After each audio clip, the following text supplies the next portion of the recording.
langsam, Murat danach sehr schnell, hat Umut schon überholt. Jetzt unentschieden zwischen beiden.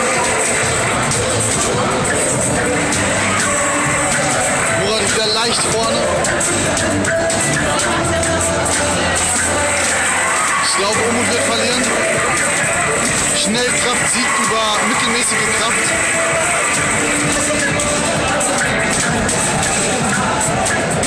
Umut guckt leicht bei Murat ab und weiß daher schon die Tasten, aber liegt immer noch hinten. Es wird schwer für ihn.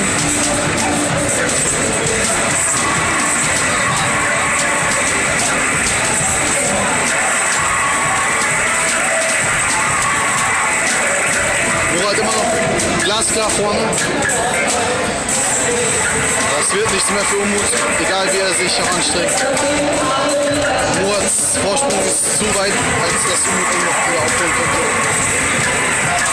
Murat ist in der finalen Phase. Oh, ganz schnell. Wird Umut auch noch die finale Chance schaffen? Leider nicht.